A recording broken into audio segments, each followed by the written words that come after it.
My mother slid a pen across the kitchen table and told me where to sign. Then she turned to the second page, and my signature was already there, written by someone else, on a loan I had never seen in my life. For 2 years, I had been paying that woman rent, $850 a month, on a house that, as it turned out, was legally mine. She didn't know I would ever find that out, and here is what else she didn't know. Today, I read deeds for a living. I am a licensed title examiner. Forged signatures are my 9 to 5. Last winter, I finally pulled every recorded page on my grandmother's house, and I made every stolen signature cost them, lawfully, to the dollar to the front door. My name is Nora Vance. I am 36 years old, and if you have ever been the family member who was counted on for everything and counted as nothing, stay with me, because the most ordinary cardboard box in my closet turned out to be the only member of my family that never once lied to me. To understand the morning I walked out, and everything I am about to tell you hangs on that one morning, you have to come back with me 10 years before it. One jump, that is all.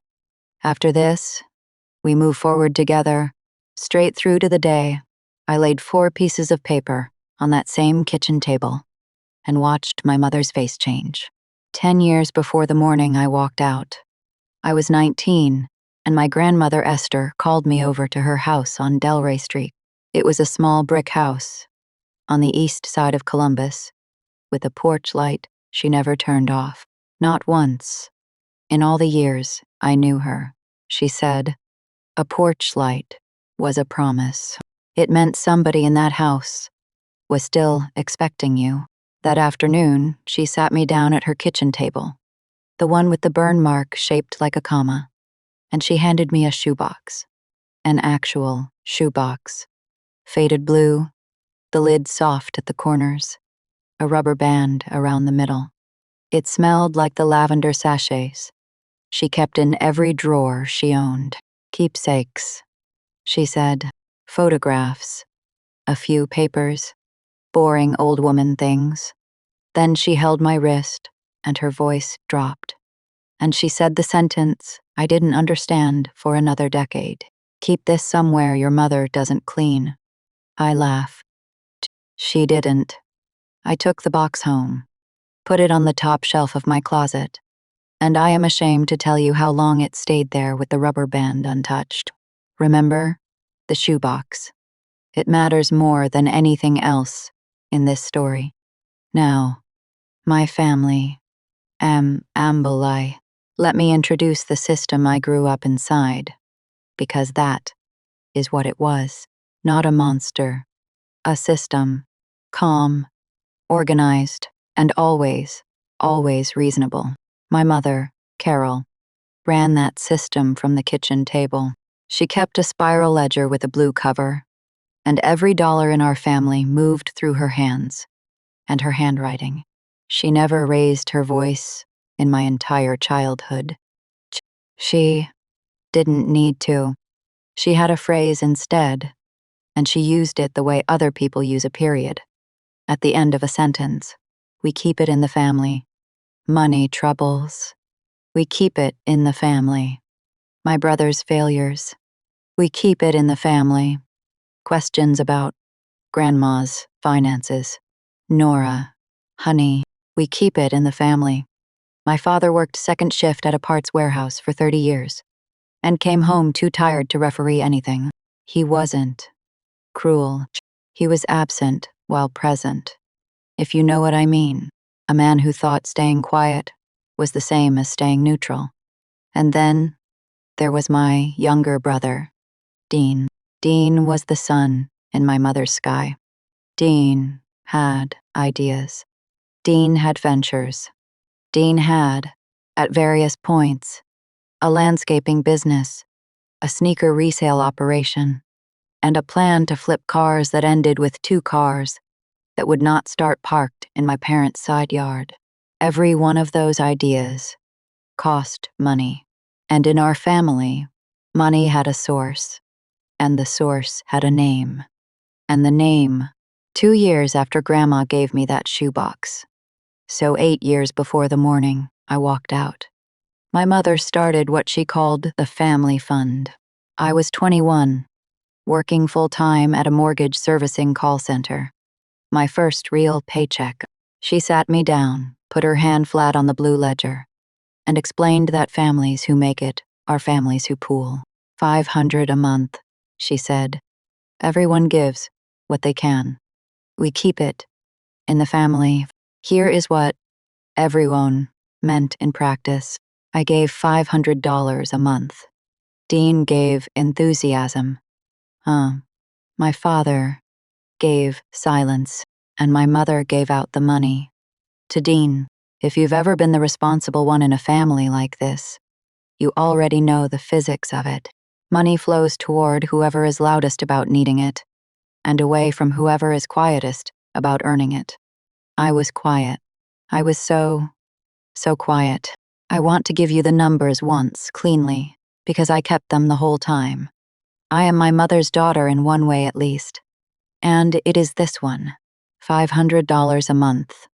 For 9 years, that is $54,000 into the family fund. That is not a contribution. That is a college education.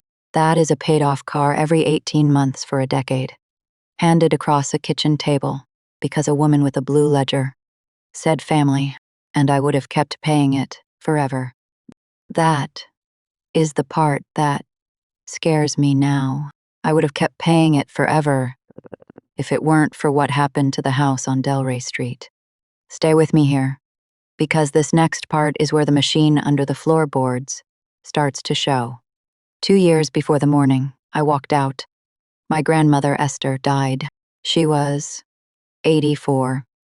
She went in her sleep, in her own bed, in the house with the porch light on.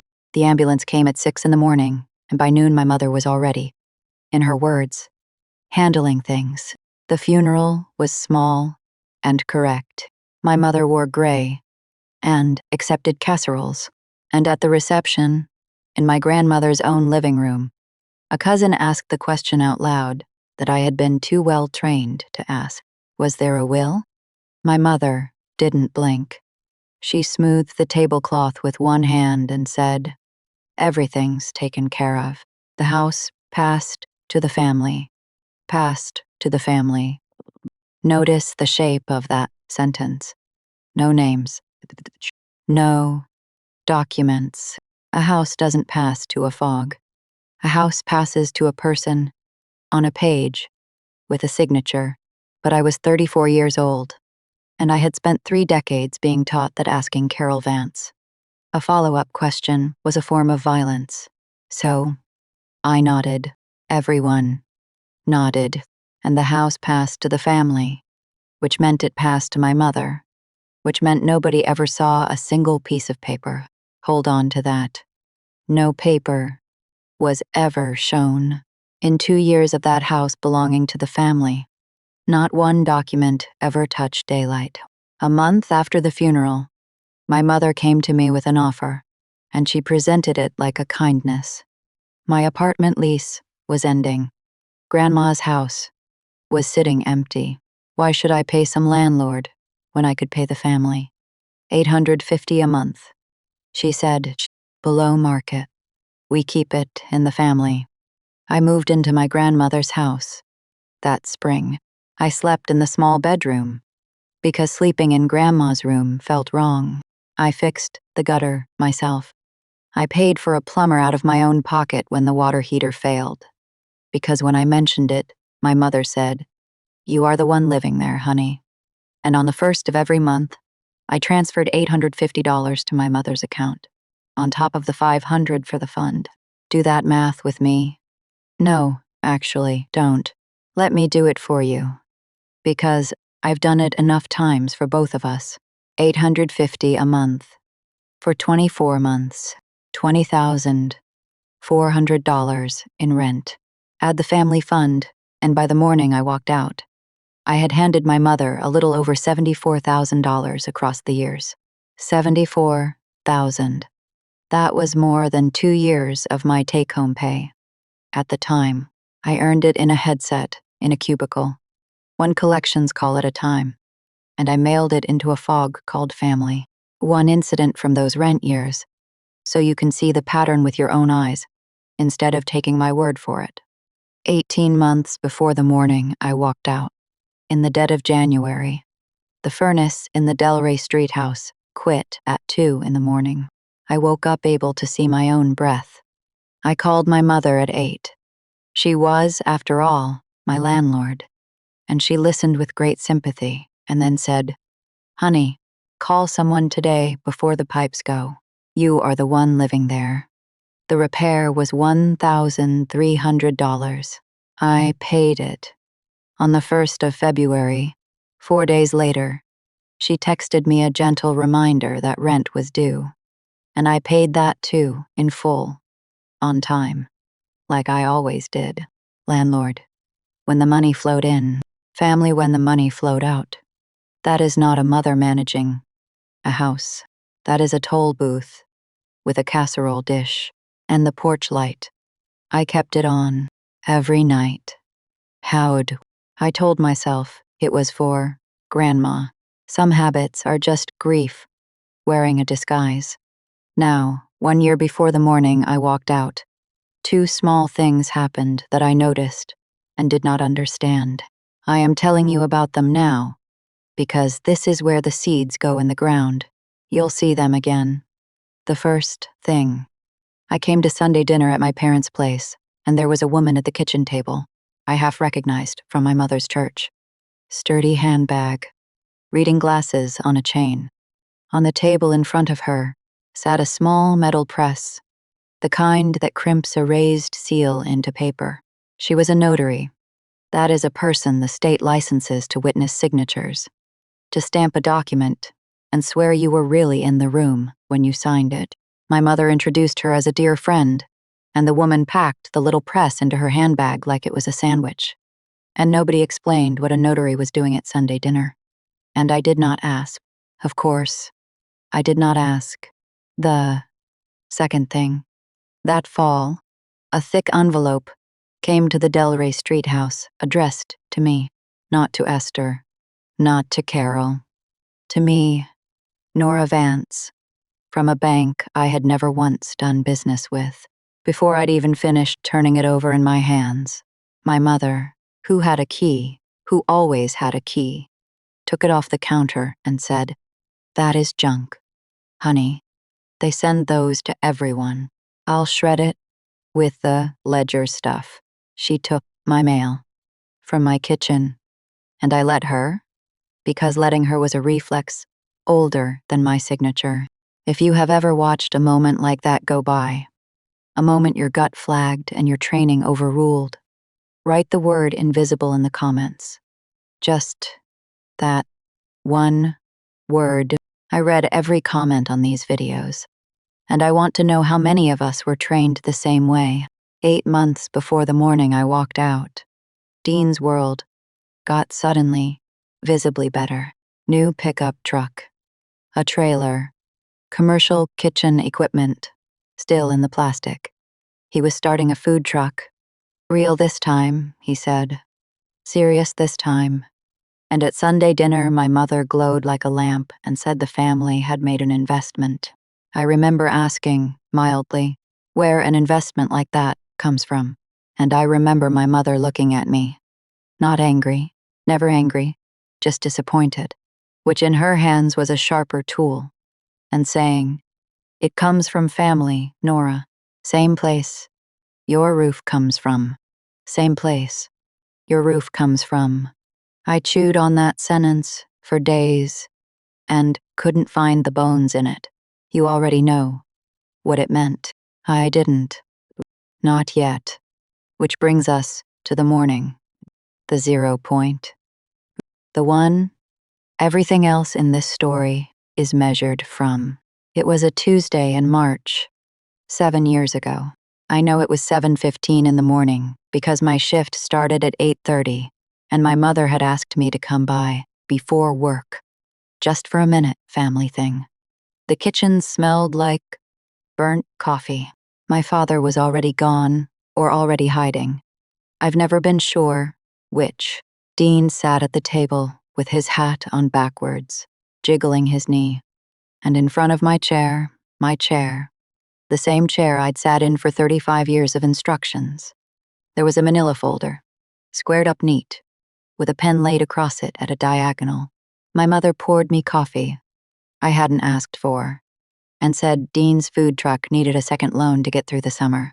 Equipment, permits, a wrap for the truck. The bank wanted what she called a stronger application, and so the family had decided, the family that fog again, that I would co-sign. Co-signing means the bank can come after me, my paycheck, my future. If Dean missed his payments, she didn't say it that way. She said, "It is just a formality, honey. We keep it in the family."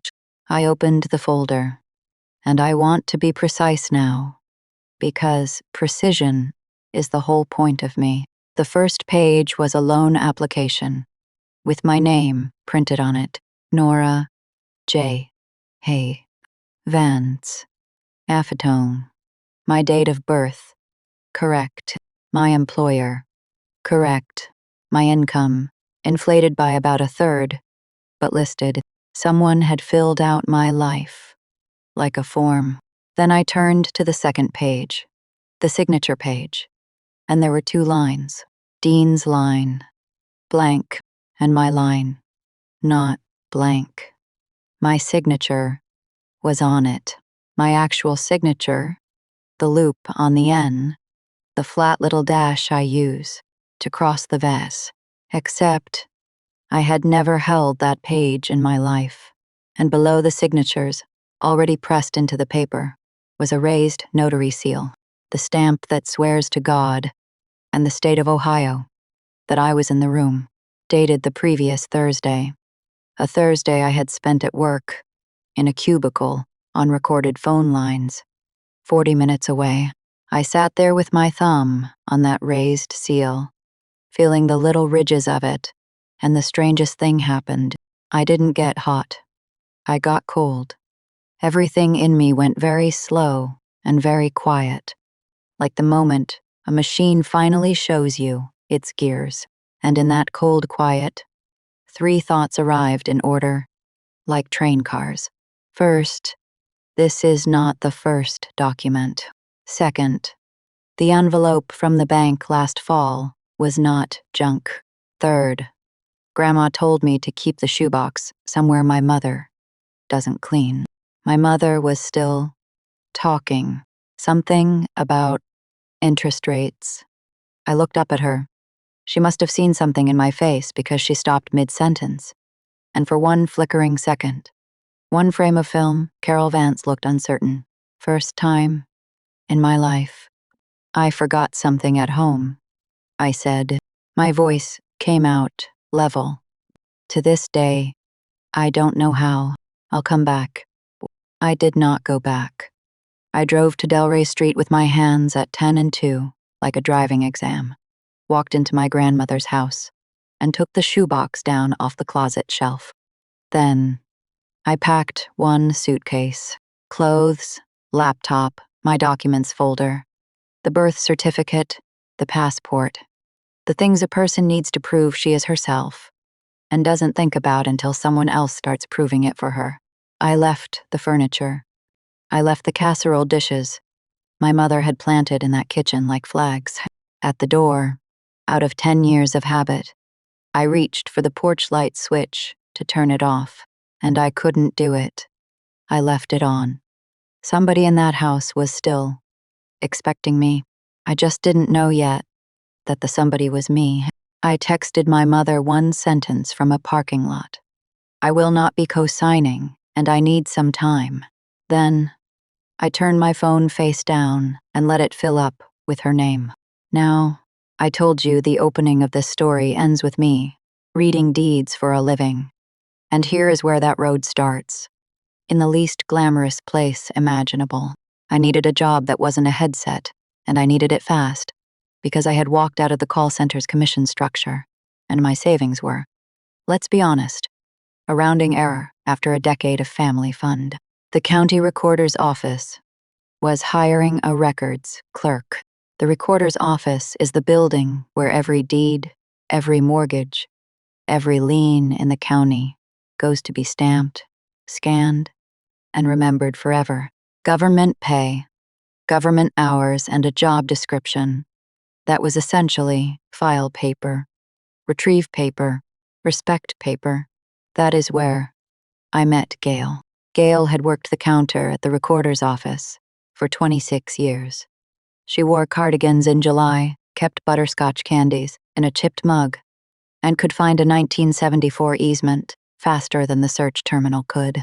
She trained me my first week, and on my third day, a man came to the counter shouting, really shouting, that his brother had stolen the family farm, that everyone was lying, that the whole county was in on it.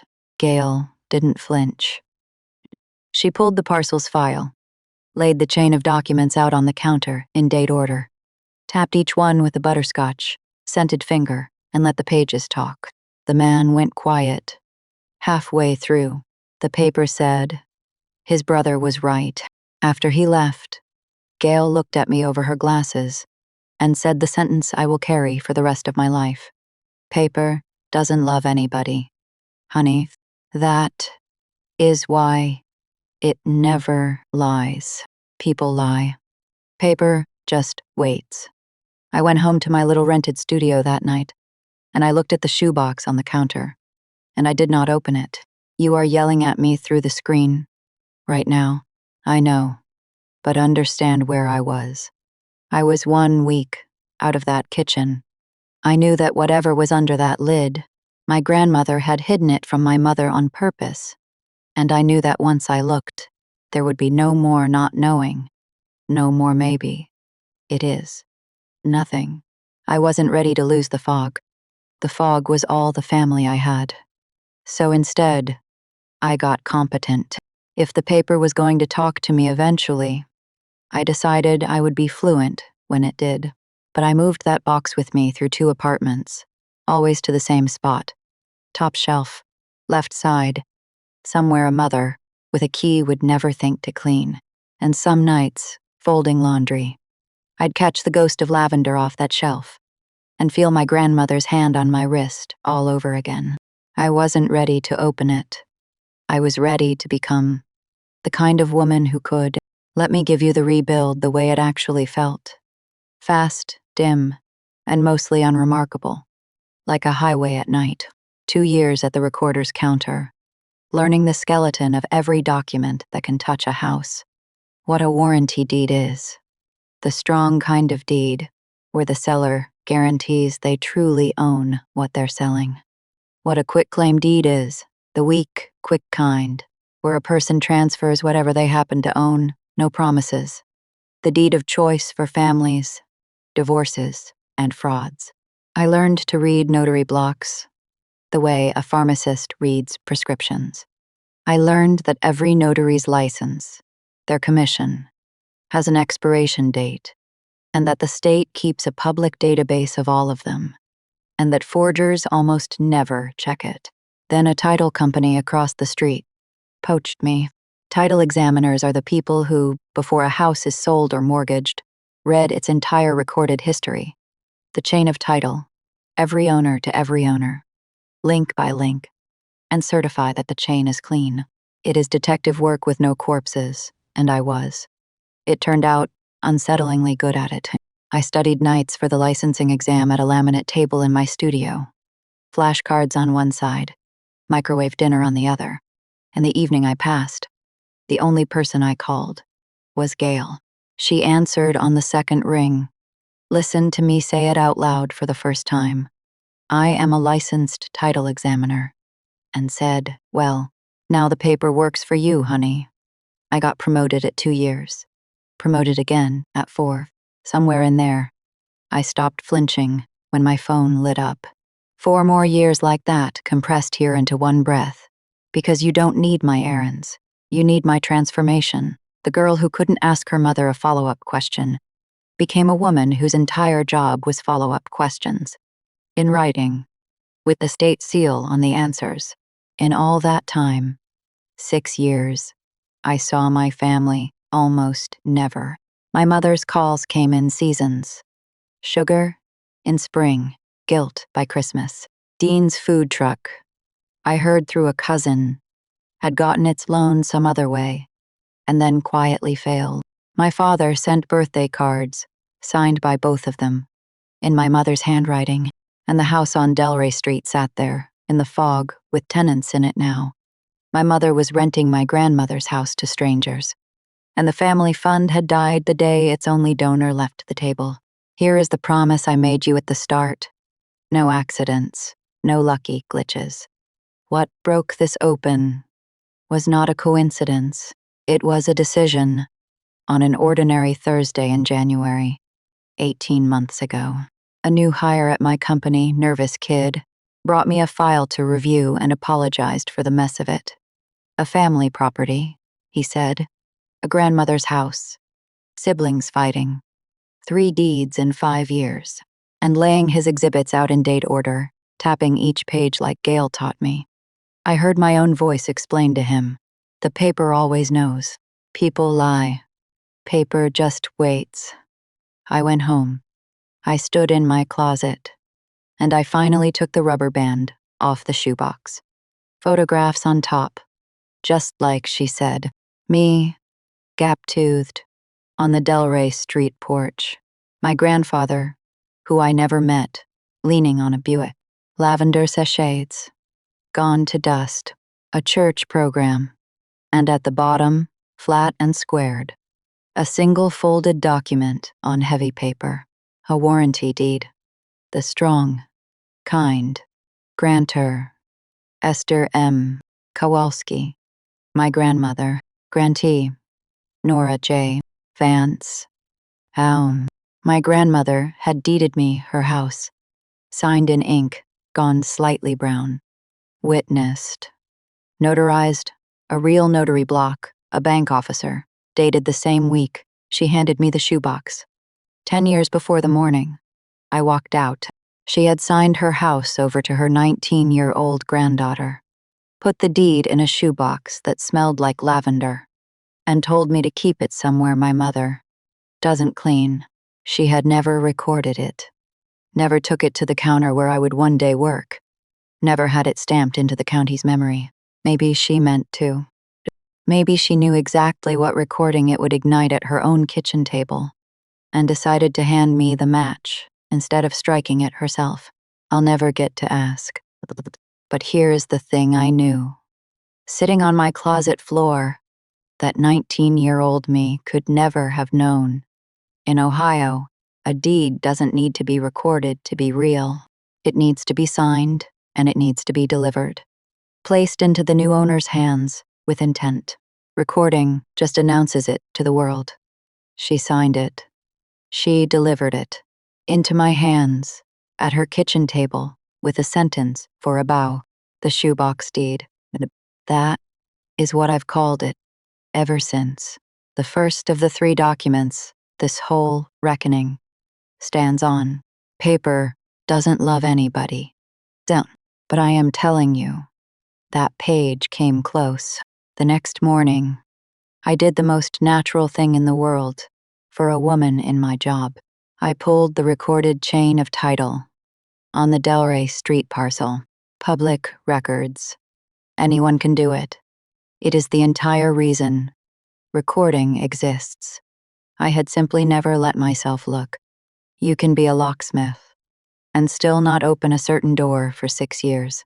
The chain came up on my screen, link by link, and there it was, recorded 1 year before the morning I walked out, right between the notary at Sunday dinner and the junk mail that wasn't junk. A quitclaim deed, the week, quick kind, grantor, Esther M.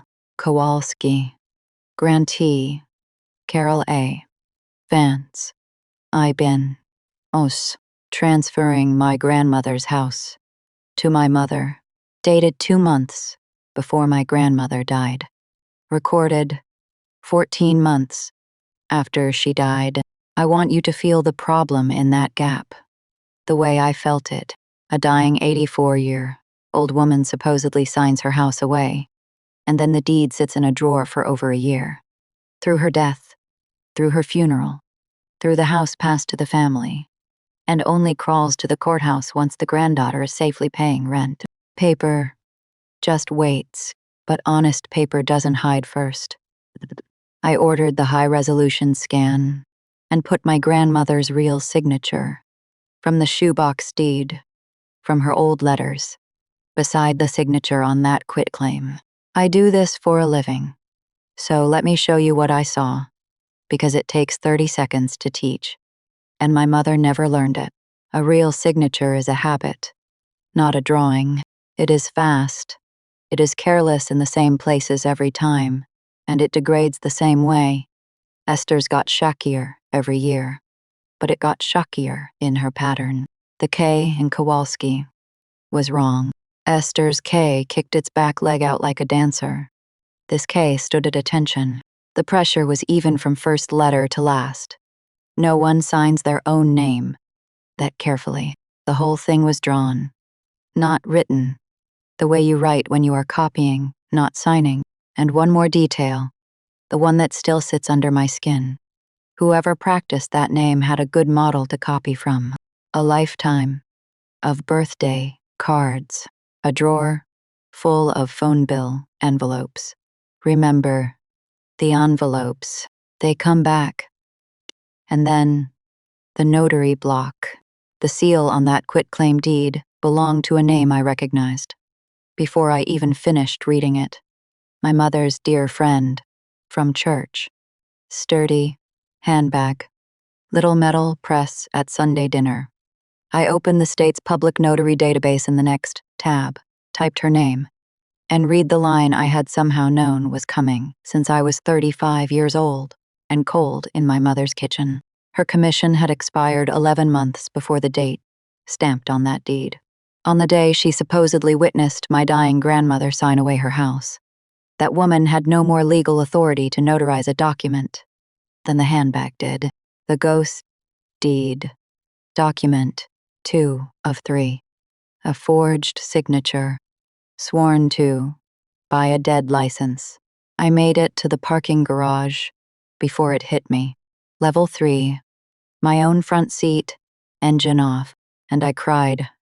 Hard, ugly, steering, wheel crying. The only time in this entire story, and I need you to understand, it wasn't about the house. It was about the 2 years of rent. It was about my grandmother lying in the ground, while her name was being practiced on scratch paper.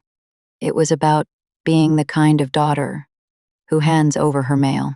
I cried for maybe 10 minutes alone, where no one could see, and then I wiped my face with a drive-through napkin. And that was the last time. From that day to this one, dry eyes. What came next didn't need tears. It needed a paper trail. And I am a paper trail with a pulse. One document left. Weft. Remember the envelope. My mother lifted off my counter. The bank I'd never used. The recorded chain showed me what had been inside it. 8 months before the morning I walked out. A mortgage had been recorded against the Delray Street house. A home equity line of credit. That is a running loan borrowed against a house's value. A credit card with your home as the collateral. The borrowers named on it, Carol A. Vance, and Nora J. Vance. My name, on a 6-figure loan, against my own grandmother's house. $110,000 of credit line, and now Dean's truck, Dean's trailer, Dean's equipment still in the plastic, and my mother's sentence, same place your roof comes from, all finally translated into English. They had borrowed against the house Grandma left me, in my name, to fund Dean, and then charged me rent to live in the collateral. Here is where being the quiet, responsible one becomes a weapon. So watch the hands. I did not hack anything. I did not need to. If a bank believes you are its borrower, then you, the real you, have every legal right to request your own loan file. So I wrote to the bank, as Nora J. Vance, borrower of record, and asked for the complete application file on my own loan. They are required to give it to me. They did. The loan file. Document 3. And inside it, an application in my name with my income, inflated, my forged signature on the closing papers, the same drawn, copied hand as the ghost deed, and a notarization by the same church friend, whose commission, by that date, had been expired for over 2 years. Same 3 fingerprints on all of it. The ghost deed made my mother the owner. On paper, the forged loan turned the house into cash, and the folder on the kitchen table, that Tuesday morning, would have been the next one. Except that time, for the first time, they needed my signature to be real, live, witnessed. That is why I was invited to breakfast. That was the machine asking me, politely, to become my own forger. 3 documents: the shoebox deed, the ghost deed, the loan file. I laid copies of them side by side on my kitchen table, my table in my small rented place, and I sat with them for a long evening. And I want to be honest with you about what I felt. Not rage. Rage is loud, and loud was never going to win against Carol Vance. She'd spent 60 years learning to make loud people look crazy. What I felt was the cold from that Tuesday morning coming back. Except this time, the cold had a license number. If you are still with me, and if you've ever spent years being told a fog was a family, this is the part you've been waiting for. I promise it pays. Do me one favor first. If this story is holding you the way these stories held me at 3 in the morning during the worst of it, subscribe. Not for me. So the next person lying awake, doing someone else's math, finds this channel one night sooner. Here is everything I did next, and please notice what is missing from this list. No screaming, no ambush recordings, no shortcuts, no revenge, just procedure. I had spent my whole life inside my mother's system. Now, I introduced her to mine. I hired a real estate attorney, a calm, gray-haired woman who read my 3 documents in 11 silent minutes, and then looked up and said, "Miss Vance, do you understand what you've brought me?" I said I did. "I do this for a living." She smiled the way surgeons smile at clean X-rays. We filed what is called a quiet title action, a lawsuit that asks a judge to look at every competing claim on a property and declare, once and for all, on the record, who actually owns it. Quiet, as in, silence every false claim. I cannot improve on that name. My whole childhood was a title dispute. I was finally filing to quiet it. We reported the forged notarizations to the state office that licenses notaries, with certified copies and the database printouts. That is not vengeance. That is a legal duty and a checkbox. And I have never enjoyed a checkbox more. And we sent the bank's fraud department the loan file discrepancies, my employment records for the forged signing dates, and a sworn statement. Banks move slowly, but a forged notarization by an expired commission is not a gray area. It is the kind of thing their own auditors have nightmares about.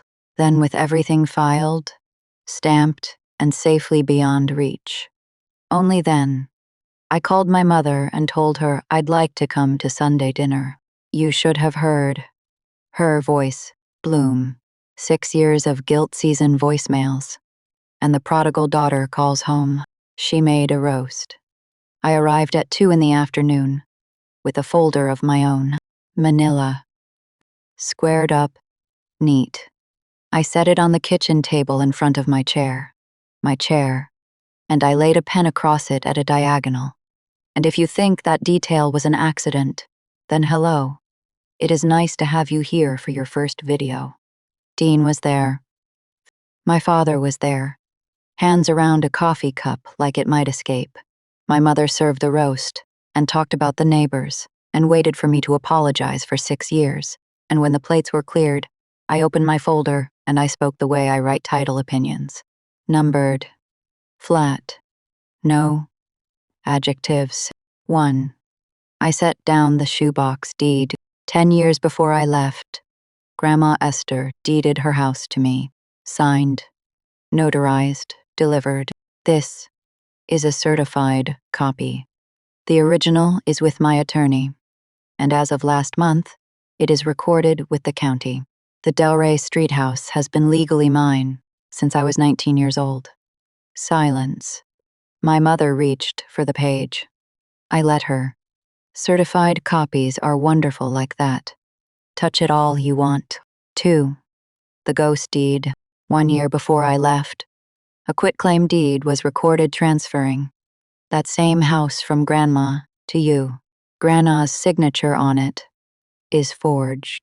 I've compared it professionally, and so has an independent examiner. The notary who sealed it, your friend, had a commission that expired 11 months earlier. Her seal was legally dead. The state notary board has the file now. So does the county prosecutor's office, because knowingly recording a forged deed is a felony in Ohio. Dean stopped, jiggling his knee. To this day, I believe that was the first sentence of the afternoon. He fully understood. 3. The loan file. 8 months before I left, $110,000 was borrowed against that house, with my name and my forged signature as co-borrower. Same handwriting, same dead seal. The bank's fraud unit has the complete file. My employment records, proving I was elsewhere on the signing date, and my sworn statement. I have asked them for one thing. Remove me. Whatever they do about the people who actually signed is their business, and the prosecutors. My mother said my name. Then, just my name, Nora. In that voice, the honey over gravel voice that had steered me for 35 years. And I watched her reach for the wheel and find it gone. 4. I stood up and I put the last page down. It was a rent statement. My own spreadsheet. 2 years, 24 transfers, $20,400.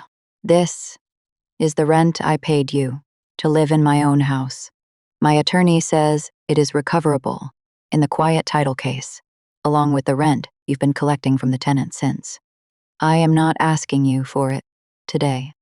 I am informing you that the court will.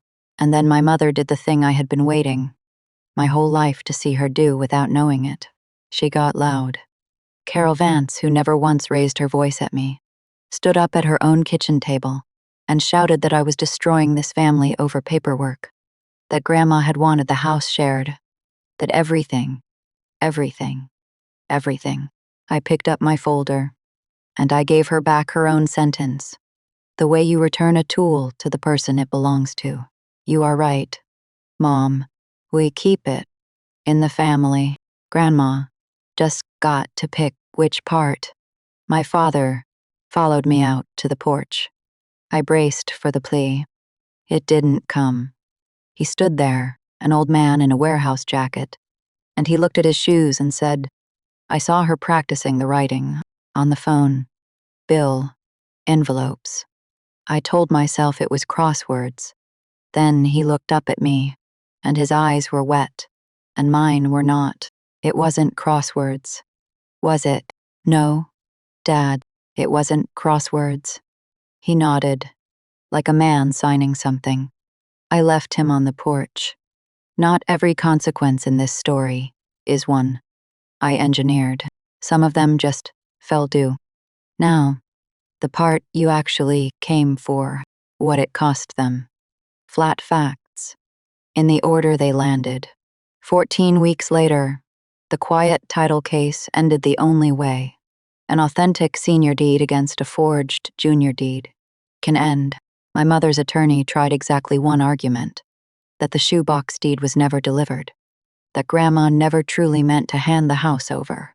Then my attorney read the court one sentence from my sworn statement. The sentence Esther said, with her hand on my wrist. Keep this somewhere. Your mother doesn't clean. You cannot describe delivery and intent more perfectly in 9 words. Even the judge paused on it. If you've ever wondered whether the small, strange things your people say to you matter, write them down. 10 years later, 9 words from a dead woman carried a house across a courtroom. The judgment declared me the sole owner of the Delray Street house.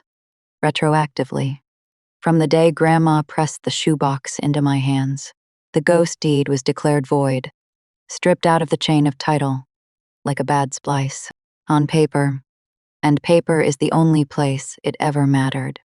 My mother had never owned that house for a single day. The bank's fraud investigation concluded. A month after that, their letter is 2 paragraphs, and I keep a copy in the shoebox, because irony deserves a home. My signature was found to be forged.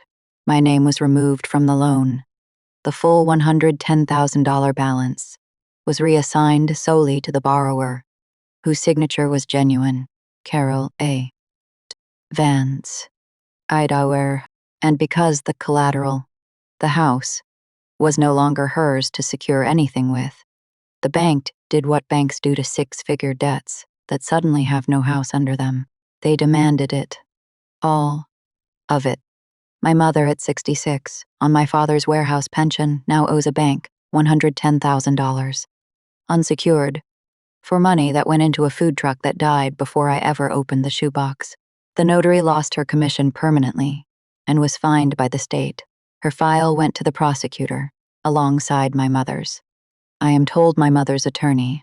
She needed one. There is a sentence. Negotiated hard to keep the forgery counts from going to trial. The plea deal put a felony record next to Carol Vance's name in a public index. She spent her whole life keeping everything off paper. Now she is on it, permanently, in the one filing system that never forgets. Paper just waits. And Dean surfaced exactly once, with a long text about how I'd always been jealous, how Mom only did what she did because Grandma was confused at the end, how family doesn't sue family. I read it twice, noted that not one sentence in it was an apology, and replied with the only thing I had left for him.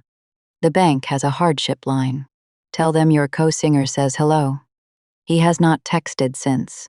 My mother escalated, of course. Systems don't shut down. They thrash. Voicemails in seasons.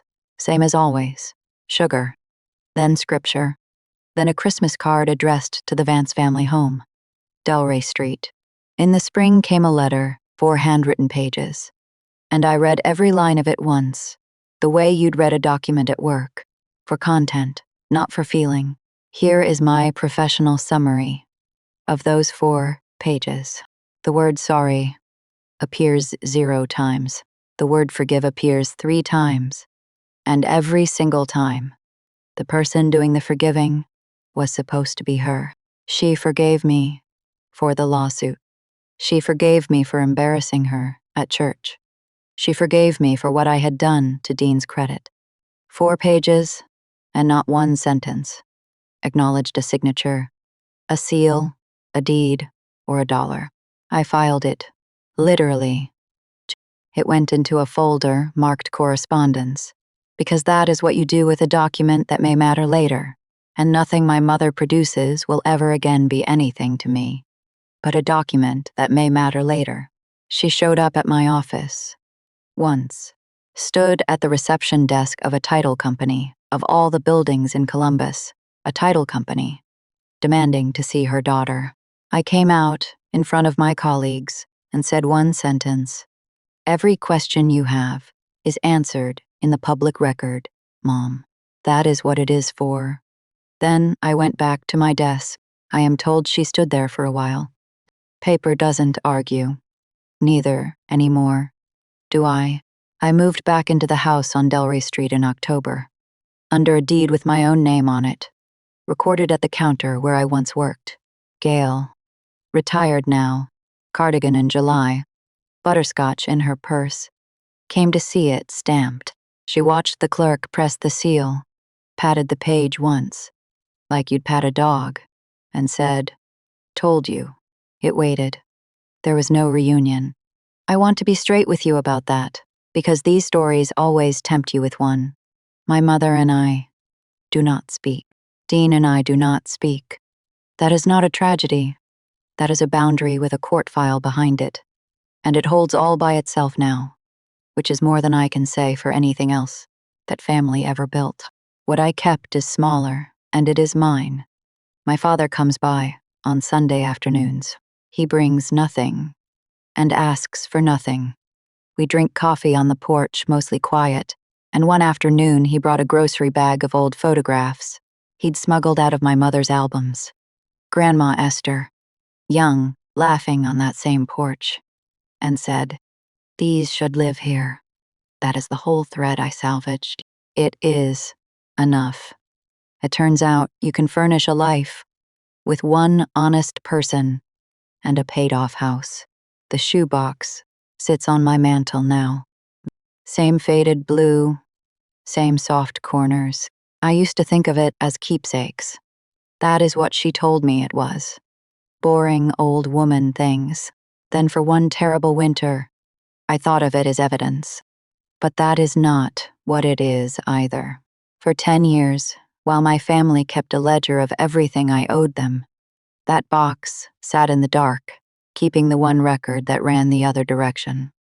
A page that said what I was worth, signed by the only person who never billed me for her love.